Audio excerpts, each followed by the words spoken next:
Hi there, fellow BSCE 2A, and also to our instructor, Mr. Kim Yabot. Allow us to introduce ourselves before we start our topic report. I am Gerald Ian Birimon. I am Nika R. Silvestre. I am Joshua Ilustre. And I am Reina May Vietes. Our topic report is all about the theories on the origin of women oppression. So, at the end of this chapter, you will be able to, first, state your own understanding of the roots of sexual discrimination, and second is explain why discrimination is not necessary for the development of human civilization and how it evolved based on historical circumstances. When you hear the word woman, what comes first in your mind? Is it weak, a mother, a housewife, or as someone who is just responsible to take care of her child? This is just some of the impression of other people to the low status of women that is worth wondering about. How did it happen that half of the world's population is systematically discriminated? But what is woman oppression? Published in the Workers and Oppressed Peoples of the World time, women oppression is defined as is based on the historical status of women as private property and their unequal relationship to men in the institution of family. Legislation upholding the status of women as property still exists today. Women's oppression is evident in the political areas as well. Capitalist politics have historically disenfranchised women by allowing only men to vote and hold public office. Every human being deserves to be treated equally with the same right regardless of gender identities. Aside from the basic right, one merits due to humanity, one must also give value to the traditional role of women.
Now, let us discuss the theory of women oppression.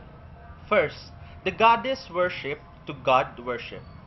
It is the one of the prominent theories of in oppression of women that concerns the shift of paradigms. From ancient civilization, the worship of the earth goddess, indeed mysterious woman-centric cults existed prior to the phallocentric cults. The progression from female-centric to male-centric worship was a slow and violent process. According to Miles, women were less valued and their status was threatened with the expansion of phallus worship around 1500 BC. She explains that early civilizations' first great gods were women. There is evidence of the worship of mother goddess figure 5,000 years ago and the major of civilizations of their world. This mother figure was celebrated and venerated for her fertility. Because of this ancient observance, it is believed that in the past, women were respected more than men, as supported by the mother goddess. In some cultures, men who wanted to be person power emulated women. In the Philippines, they had to take on the character and aspects of women, and some more Asian civilization, men's penises was carved into vaginas to seize the power of the goddess. These early social orders were matriarchies that were characterized as egalitarian and that allowed of the cooperation between men and women in the most areas of life. This series of early goddess-based social organizations stipulates that the worship of the mother goddess lasted for as long as the people experience of the development of life as a mystery and gift. At some point, human beings changed the way they saw experience life. A major paradigm shift was thought to have occurred the moment people started to focus on empirical rather than the mythical. This new understanding of cause and effect was another way of seeing reality. The phallus cults began prosper and the preeminence of the male and his organ began to assert itself. Somehow, Asian societies concluded that the source of life was the penis and not the womb, because life was not seen in something that emerged mysteriously from the womb, but was planted by the male organ. Men appropriate for themselves the position of power in the universe. With this development, male power in societies grow because people believed that the male bore the creative power while the female was merely the receptive vessels of life in which the seed of the man developed. Women were not longer seen as active partners but as passive incubators. As male power grew, inequality also rose. Men valued only themselves as power, creative persons. On top of this, they not want the power of women to regain his prominence and overthrow that of the man. It may explains why men become particularly oppressive to women. Men had convinced themselves that they provided the active principle of life and those women were the passive incubators of life whom men had to rule. They needed reinforce this belief by continuously treated women lowly. The theory of the mother goddess cult seems highly speculative. However, Miles show historical evidence of this cult through the appearance of the female deities, their prevalence, and well as their distractions. The mother goddess cult is not taught in mainstream history classes. It is assumes that the erasure of this belief from history due to the fact that history has been written mostly by victors, or in this case, men. The elimination of women power came with the underlearning of the fact that women not only had the power and equal rights in the Asian civilization, but the extraordinary authority. Another theory of woman oppression is the Eve and the other. Western religion also influenced the negative perception of woman as evidenced in the Judeo-Christian story of Eve being the first woman and its many mythic variations. In the basic story, God was compelled to create the first human being, a male. He was called Adam and was given dominion over the earth. Adam needed a companion, so God created Eve. This companion was taken from Adam's rib, thus she was flesh of his flesh. Although Eve was an afterthought and a mere companion, she was Adam's flesh and to some extent an equal. Together, Adam and Eve were given a good life in the Garden of Paradise. They were warned not to eat from the tree of knowledge of good and evil.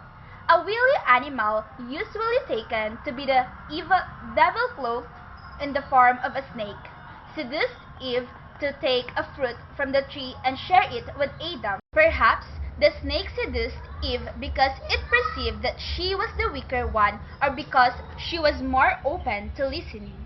Whatever the reason, Adam and Eve were banished by God to live outside the garden, and it was their lot to toil for their food. Eve had caused the downfall of humanity because she had listened to the snake. It must be noted that this story shows how a woman had deprived all humankind that abundance the Garden of Paradise had to offer. A woman's folly had brought suffering to man. The same story template is presented in the story of Pandora. In the Greek myth, Pandora was the first woman created by Zeus as a form of petty revenge on mankind because they had received the gift of fire from Prometheus. Pandora was made to be the most beautiful and desirable woman ever created and was given to Epimetheus as a gift. Epimetheus was warned by Prometheus not to accept any gift from Zeus, but he was eventually persuaded to receive Pandora because his refusal was anger to Zeus. Zeus made Pandora foolish and idle. One day, she opened the jar where Prometheus locked away all the sprites that can cause mankind grief such as old age, sickness, and vice. Prometheus warned Epimetheus to keep the jar closed, but the foolishness of women let the sprites loose, stinging Epimetheus and Pandora and plunging it all of humanity. In both stories, women were perceived as the cause of the downfall of mankind because of their weakness. Miles links the fall of the goddess cult to the rise in discriminatory treatment against women. The progression from goddess worship to phallus worship may be connected to their diminished status. To fall of the mother goddess, the rise of phallocentric worship, and the negative implications of a woman's role in the Christian Bible story fuel the negative perception of women. Women were viewed of lesser value than men, or were deemed the root of all sufferings. They were perceived to be feeble-minded, manipulative, or with no moral fortitude. In the most extreme sense, women had the potential to cause the downfall of great men.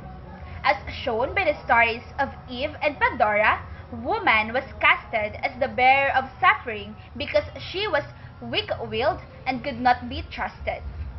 She could not be allowed to be left alone lest she cause some trouble. Women were the catalyst for men to lose their reason and responsibility.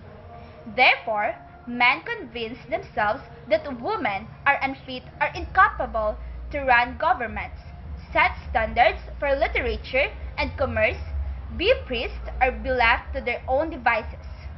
This sentiment can be seen echoed time and again in written texts from various cultures. Most cultures have paranoia against women since the emergence of polycentric societies. Ones may even suspect that there appears a concerted but unconscious desire to suppress the possibility of women rediscovering their own preeminent position in society. The misogynistic treatment of women by Christianity, for instance, is puzzling. Jesus Christ was clearly a person who believed in the capabilities of women and promoted their place as leaders among his disciples. His close relationship with women, his respect for their authority, and the fact that some of them even became his closest friends and followers empowered many women to become leaders of the early church. They even served deacons. However, St. Paul in 1 Timothy chapter 2, verse 12, said that he would not suffer a woman to teach in church or have authority over men. In fact, in 1 Corinthians chapter 11, St. Paul stated that women should be silent in church and should be subject to man. Many of the great religions, especially when they were already established, seem to have the inclination to marginalize women.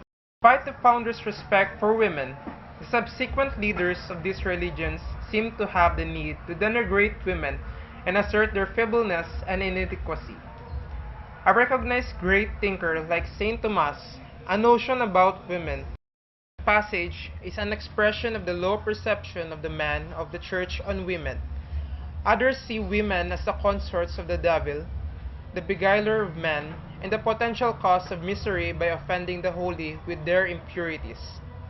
It is known if Eve and Pandora were the first expressions of the distrust of women, but as they certainly embody this disdain for their deceitful, dangerous, and flighty character of women.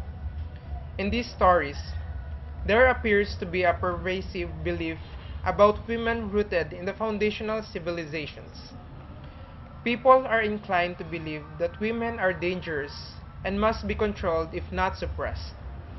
This belief is especially true of their sexuality. In numerous and significant instances, women have been referred to as the sex that seduces man and makes him lose his orientation toward the true good which is eternal life beyond the flesh. Although it is puzzling why some of the world's religions are so biased against women, the fear theory offers some explanation for it. Might speculate that male supremacy does more than imply female inferiority, it demands it. How then was that demand brought home to each and every woman? The first step had to be the eradication of all traces of women's previous superiority. This meant that onslaught on the worship of the mother goddess on her devotees, and by extension to women's right to rule or command. Thus the vicious suppression of women in many of the world's cultures can be explained. Religion is one major aspect that contributed to this suppression, as evident in the negative traits attributed to women in many religious texts. A number of influential works of world literature also contain references to the beguiling beauty of women that distracts men from their good reason and their true works. The last one is the shift of production. The shift to agriculture is likewise a plausible theory for the suppression of women. Although more stable than hunting and gathering, agriculture is still a difficult and risky source of food. It requires the investment of manpower and longer periods of work in one area for the extended amount of time. This manpower must be committed to the work in the community that is feeding. Thus, human reproduction for the purpose of creating more workers became the crucial task in society. It was important to keep women at home to produce and raise children. Reproduction had to be protected and controlled, so women had to be watched. Women activities have to be monitored so that could be focused on reproduction, so sexuality had to be overseen, so the community could be assured that children they produce would become loyal members of the community. In this theory, suppression of the value of women and their awareness of their own value are evident so that they would continue to accept the role as their settled grounds for the seed of men on which the next generation of workers is to be grown. When productivity increased with the advent of new farming processes like animal husbandry and plow-based farming, more laborers were needed to take advantage of the wealth creation from the greater productivity. Men focused on the agricultural labor because plowing is difficult for children. At this point, women were no longer involved in food production but in labor production. Historically, those who are involved in food production were religious rituals. They are also the primary source of human falls from the paradise, thus cannot be trusted in building a better world for mankind. Essentially, their moral and psychological makeup is blamed for their unworthiness of great acts. Whichever way it is justified and whatever its historical roots are, women are considered a lesser sex today. Before male domination and gender inequality, There seemed to be a state where women had a central role in society and much of the shared communal life was dependent on her labor.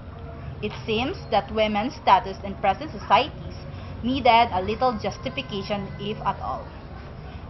Thus, subjugation of women is not essential or necessary state.